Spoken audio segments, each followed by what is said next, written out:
This video is going to demonstrate how to do 1-point perspective to make a block letter look 3D. And this video will also show how to make 3D blocks look more 3D with the use of shading. To start, first write your name on your paper. And then all of number 1 needs to be done with a ruler with straight lines. We are making block letters instead of bubble letters. So I'm going to demonstrate the letter H, which in the instructions it tells you not to do because there's already an example of it.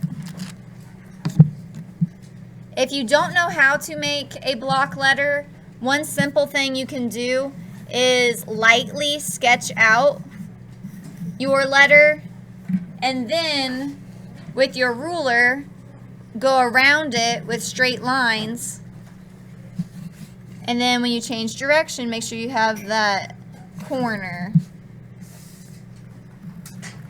and then after you're done going all the way around you would erase your original letter from the inside. And feel free, if you want to make the letters look a little bit more funky and not completely like normal, you can, as long as it still ends up looking like the letter that you were trying to make.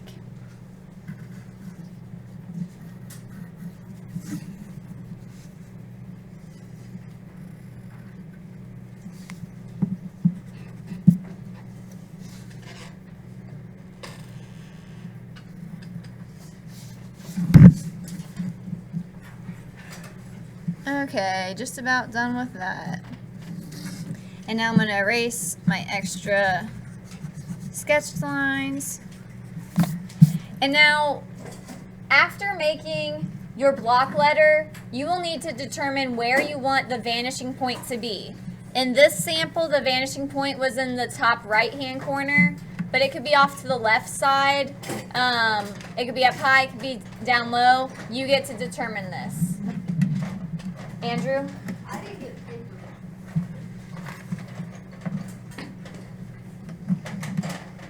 Thank you. Yep.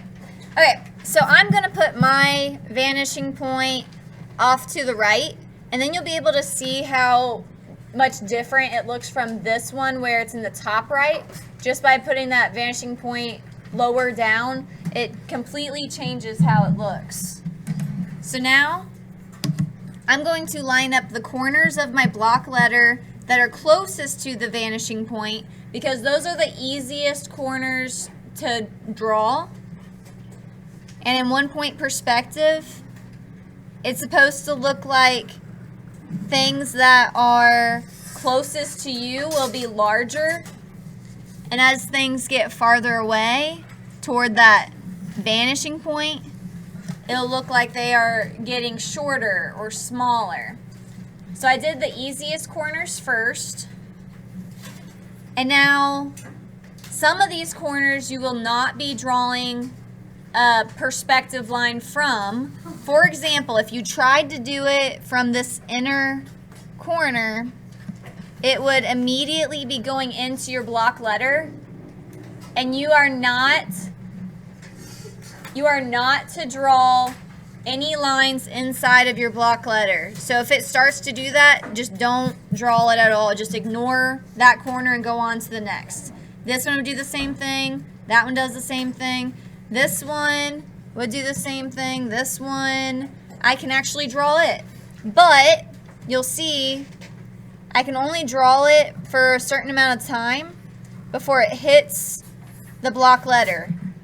After it hits something, completely stop it, because that corner, yes, it still exists going off into infinity, but you don't see that part because it's blocked by this part of the letter. So if it hits part of the block letter, don't draw the rest of it. It's done because you won't actually see the rest of it.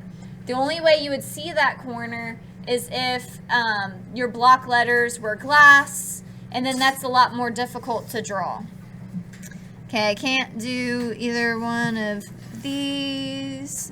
Yeah, that one's right in line with it, but I can do this one.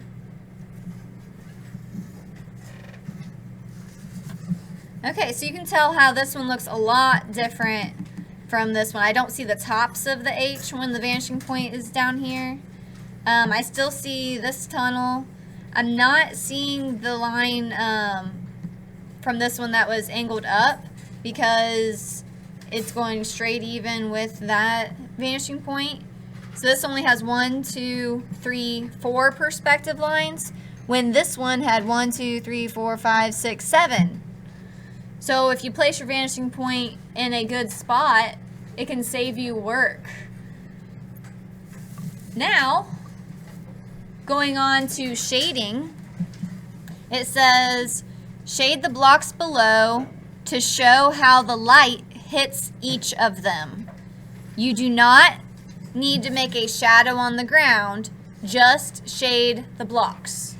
One reason you don't need to make a shadow on the ground is because these blocks could literally be floating in the air or like floating in the water or something. There might not actually be a shadow connected to it because it might not actually be sitting on a surface.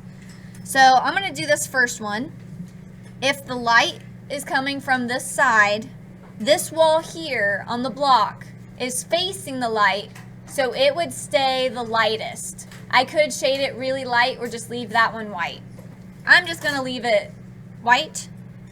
And then the top part of this block, it's not completely turned away from the light, but it's not facing it, so it's going to need to get shaded at least a light color or a medium gray.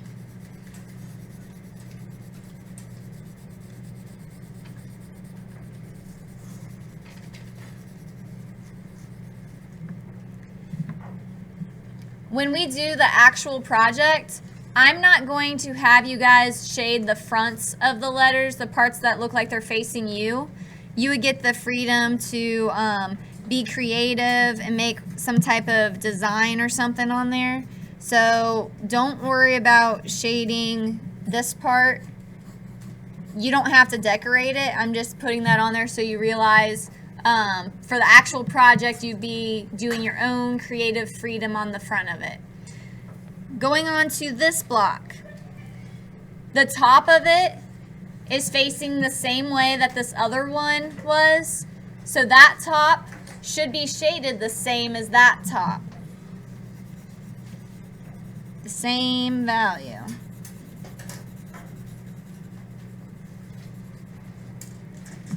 Now this wall is completely facing the opposite direction of the light. It is not facing the light at all, so it should be shaded dark.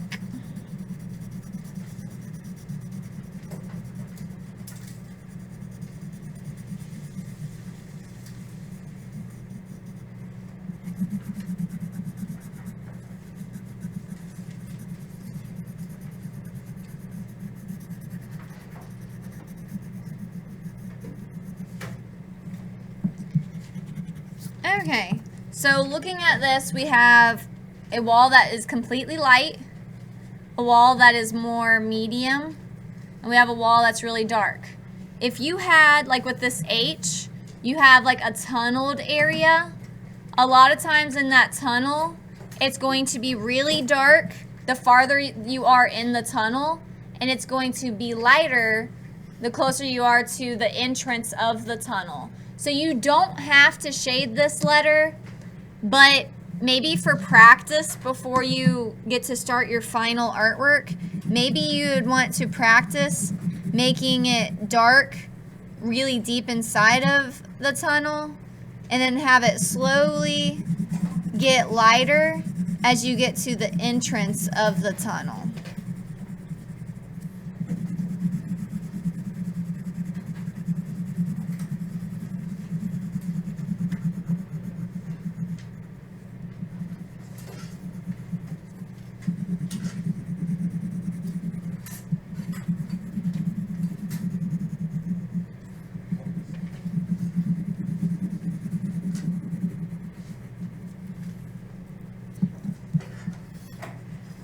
It's really important too when you are shading these to make sure you're going all the way up to the boundaries of the shape that you are shading, because if you don't shade it in all the way, like if you don't make it all the way to the edges, it's not going to be looking as 3D, and it can get really confusing looking.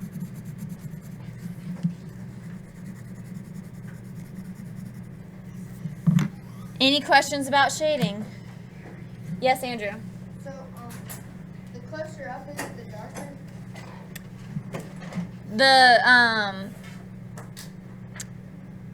And are you talking about the tunnel? No. Like, do you color in those, like, the spot on the edge, like where it goes to the vanishing point?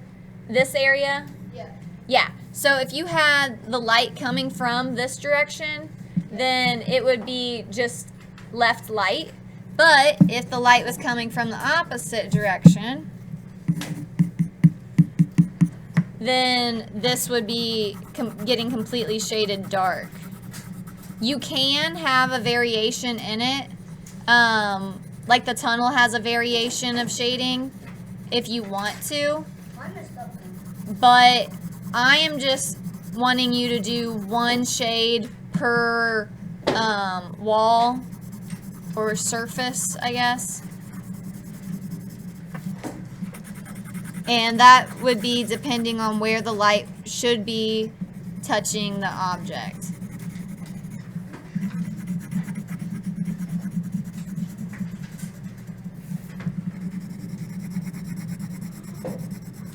Miss Bonus, I messed up then. It's all right. Any other questions? You don't have to shade this top one, but I'm going to finish shading mine just because I started it already.